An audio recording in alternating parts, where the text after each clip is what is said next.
¿Qué tal gente? Aquí con ustedes Elemental Hero Petroleum.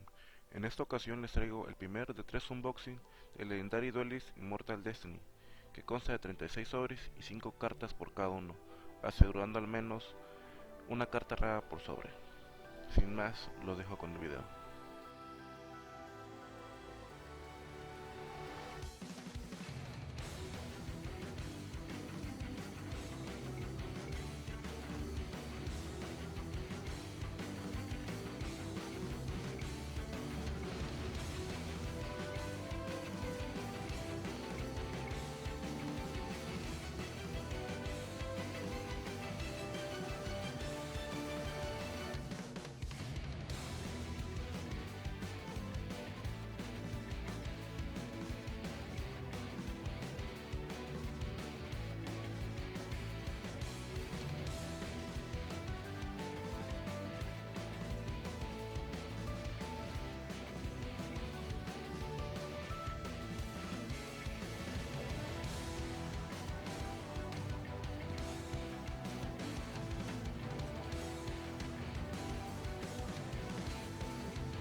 Como nota final, mi idea era hacer 5 unboxings, uno por cada caja que compré, pero como me ganaron las ganas de abrir sobres, solo pude grabar 3 cajas.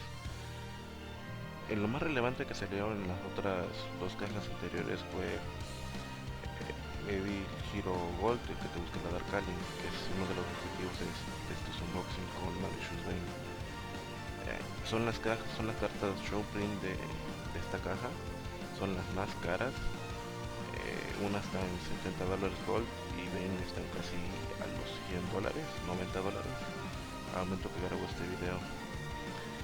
Dudas, comentarios, sugerencias para los próximos videos pueden dejar en la caja de comentarios. Con ustedes fue el Elemental Hero Petroleum y nos vemos en la próxima.